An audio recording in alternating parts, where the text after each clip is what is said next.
तो नमस्कार दोस्तों, मैं शुभान सिंह एक बार सभी दोस्तों का हार्दिक स्वागत एवं अभिनंदन करता हूं। तो दोस्तों आज की वीडियो काफ़ी मज़ेदार होने वाली है क्योंकि मैं इस वीडियो में कुछ ऐसे टर्म्स एंड टॉपिक्स की बात करूंगा कि जो कि आपके लिए बहुत ही ज़रूरी है। तो चलिए दोस्तों, आप अपनी स्लाइड को स्टार्ट करते हैं और साथ ही साथ उन सारी चीज़ों पर फोकस करते पॉइंट को धीरे धीरे समझने की कोशिश करते हैं। तो स्टार्ट करते हैं। तो पहला हमारा आता है कि डेटाबेस क्या होता है। तो डेटाबेस क्या है और हमें डेटाबेस क्यों पढ़ना चाहिए, तो चलिए देखते हैं। डेटाबेस आर यूजफुल, यानी कि हमारे लिए डेटाबेस बहुत ही उपयोगी है because many computing application deal with a large amount of information and data systems give a set of tools for storing, searching and managing the information को। तो बहुत सारे जो कंप्यूटर एप्लीकेशंस हैं वो क्या करते हैं कि कई सारे अमाउंट में उनके पास इंफॉर्मेशन पड़ी होती है और डेटाबेस सिस्टम क्या करता है, एक टूल हमें प्रोवाइड करता है जिसकी वजह से हम उन सारे डेटास को, उन सारी इन्फॉर्मेशन को स्टोर कर सकते हैं और मैनेज करके उन इन्फॉर्मेशन को भी ढूंढ भी सकते हैं।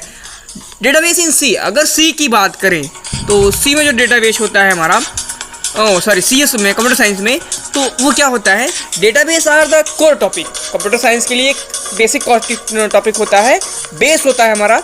With database system are the part of skill set you will assumed to have as a graduate.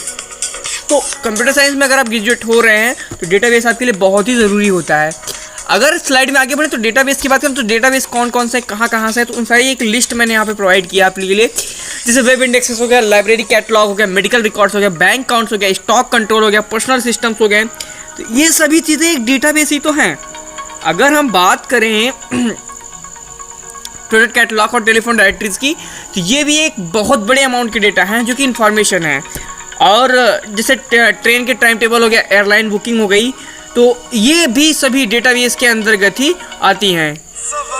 और जो क्रेडिट कार्ड की डिटेल्स हो गए, स्टूडेंट्स के रिकॉर्ड हो गए, ये सारी भी चीज़ें डेटाबेस के अंतर्गत आते हैं। तो अब बात करते हैं कुछ ऑक्सफोर्ड डिक्शनरीज जैसे हो गई, और वो उसके अनुसार a set of information held in a computer. Oxford dictionary, English dictionary, ये बताती है कि जो इन्फॉर्मेशन का एक समूह होता है जो हमारे कंप्यूटर में उपस्थित होता है, वह क्या होता है, डेटाबेस होता है। और वीडियो में आगे बढ़ें तो one or more large structured sets of presence data usually associate with software to update and query the data. Free online dictionary of computing ये उसको बताती है। अगर बात करें collection of data attendance for easy speed of search retrieval, तो डिक्शनरी.com पे ये बताता है। अगर बात करें DBMS की, तो मैं पिछली वीडियो में मैंने यहाँ पे डाला था ये वीडियो, जो कि काफ़ी ज़्यादा कंसिस्टेंसी था। और कंसिस्टेंसी में मैंने देखा था कि मैंने वो गलती से स्लाइड में मिस कर दी थी, मैंने वहाँ पर डाल दी थी। और तो चलिए बात करते हैं RDBMS की। तो basically relational database management system, यानी कि RDBMS जो होता है वो, उसका पूरा नाम रिलेशनल डेटाबेस मैनेजमेंट सिस्टम होता है। जैसे कि यह SQL और जो और सारे डेटाबेसेस होते हैं उन पे वह वर्क करने पे आता है, जैसे माइक्रोसॉफ्ट एक्सेस हो गया।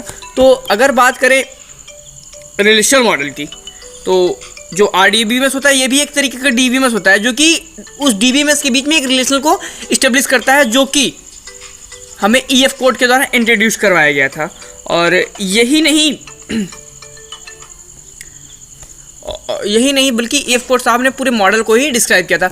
अब आप बातें आगे वीडियो में चलते हैं तो क्या होता है डेटा, छोटे छोटे पॉइंट्स क्या होते हैं, तो इन सारे पॉइंट्स के बारे में हम एक एक्सप्लेन करते हुए चलेंगे, जो कि जो बेसिक चीज़ें होती हैं, बेसिक टर्म्स होते हैं, वो सारी चीज़ें डेटा से ही निकल के आती हैं। तो क्या होता है, raw fact and figures which are useful for an organization we can not take decision on the basis of data, यानी कि एक ऐसा डेटा जिसके बेसिक में हम कोई डिसीजन ना ले सके और वो किसी ऑर्गेनाइजेशन का रॉ मटेरियल या फैक्ट हो।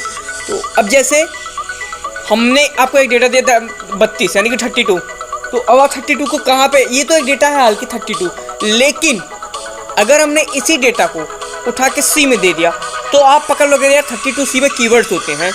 तो यहाँ पे अब जैसे ही मैंने उस डेटा को, यानी कि 32 के बेसिस पे नहीं समझ पाए, लेकिन अगर मैंने आपको इन्फॉर्मेशन दी C में 32 क्या है, तो आप समझ गए C में 32 उसका एक कीवर्ड है, ठीक है।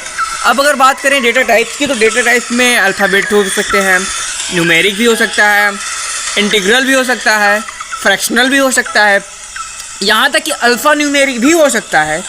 तो बात करेंगे इन्फॉर्मेशन की, तो जो well processed data is called information.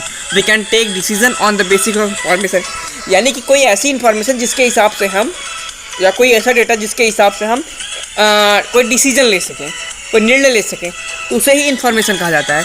Video में आगे बढ़ने से हुए अब हम बात करने वाले हैं टपल्स की। तो a row is a relation is called tuple, यानी कि जो रो के बीच या रिकॉर्ड्स के बीच रिलेशन को दर्शाता है उसे टपल कहते हैं। एट्रीब्यूट की बात आती है, तो a column is a relation is called an attribute is also term as a field or data item. आगे एक स्लाइड में मैंने इन सारी चीज़ों को बताता हूँ, आगे चलिए पहले थोड़ा सा। डिग्री क्या होता है? Number of attribute in a relation this called degree of a relation, यानी कि जो रिलेशन की डिग्री होती है वो एट्रीब्यूट पे डिपेंड करती है कि कितने ज़्यादा एट्रीब्यूट है, उनका नेम, एम्प्लॉय आईडी वगैरह वगैरह, सैलरी, डेट ऑफ बर्थ। तो चलिए इसमें देखते हैं टेबल के ज़रिए। और what is a table? The data in DBMS is store in data base object which are called as tables. The tables is basically collection of related data entries and it consists of numerous columns and rows. यानी कि अगर basically हम एक छोटे से difference से समझे तो कॉलम और रो का जो कलेक्शन होता है वो टेबल कहलाता है। और रिलेशनल डेटाबेस में या DBMS में जो भी मेन यानी कि बेसिक कॉन्सेप्ट होता है वो टेबल में ही डेटा को स्टोर किया जाता है।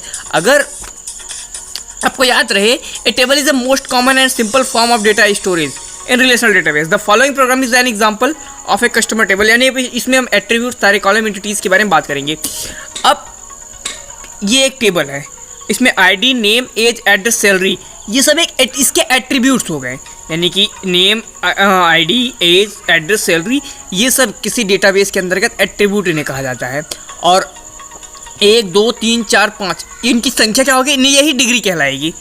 और अगर बात करें हम इंफॉर्मेशन की, तो अगर आपको पास 32 केवल दिया गया होता तो आप समझते नहीं। यहाँ पे उसका नाम दिया गया रमेश, जिसकी एज 32 है, जिसका एड्रेस अहमदाबाद है, जिसकी सैलरी 2000 है, तो यहाँ पे आपको ये पूरा एक इन्फॉर्मेशन का वो हो गया। ओके, तो अब आगे बढ़ते हैं। What is a field? तो every table is broken up into smaller entities called fields. The field in customers table consist ID, name, age, address and salary. यानी कि किसी भी डेटाबेस में टेबल का सबसे छोटा पार्ट यानी कि पहला पार्ट ही फील्ड कहलाता है। तो अगर केमिस्ट्री के लिहाज से देखें तो जिस प्रकार एटम होता है यानी कि परमाणु, जिससे मिलके सारे तत्व, एलिमेंट, सारी चीज़ें बनी हुई हैं, तो डेटाबेस में सबसे छोटा होता है फील्ड, यानी कि सबसे छोटी एंटिटी होती है। फील्ड को तोड़ा नहीं जा सकता।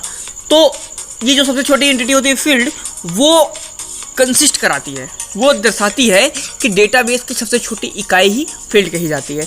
जैसे सैलरी हो गई, तो जिसकी सैलरी 2000 है, किसी की 15000 है, सबकी अलग अलग या किसी की सेम भी हो सकती है। A field is a column in a table that is designed to maintain specific information about every record in a table. ये भी सही है, किसी भी रिकॉर्ड के अंतर्गत, कोई स्पेसिफिक टेबल के अंतर्गत कोई सी रिकॉर्ड को मेंटेन जो करता है वही फील्ड कहलाता है। अब बात करते हैं रिकॉर्ड और रो की, ये बहुत हो गया। तो क्या होता है रिकॉर्ड और रो? A record is also called as a row of data, each individual entry that exists in a table. For example, there are 1 records in the above customer table following a single row of data or record in customer table. अब देखिए table को देखिए आप, यानी कि 1 2 3 4, यानी कि ये जो पूरा डेटा है या जो इंफॉर्मेशन है इसे ही रो कहते हैं। क्यों? क्योंकि ये हॉरिजॉन्टली है, यानी कि किसी टेबल की जो हॉरिजॉन्टली एंटिटी होती है उसे ही रिकॉर्ड या रो कहा जाता है। और कॉलम इसका जस्ट अपोजिट होता है। तो बात करते हैं इस वाले वीडियो में कॉलम की, इस वाली स्लाइड में। तो एक column is a vertical entry, यानी कि वर्टिकल एंट्री होती है, यानी सीधे सीधे में स्तंभनुमा, तो जो कि किसी एक स्पेसिफिक फील्ड को दर्शाती है। लेकिन रो और कॉलम में स्पेसिफिक नहीं, सारे एट्रीब्यूट्स होंगे और वो सारी फील्ड को दर्शाएगा। लेकिन कॉलम में ऐसा नहीं है।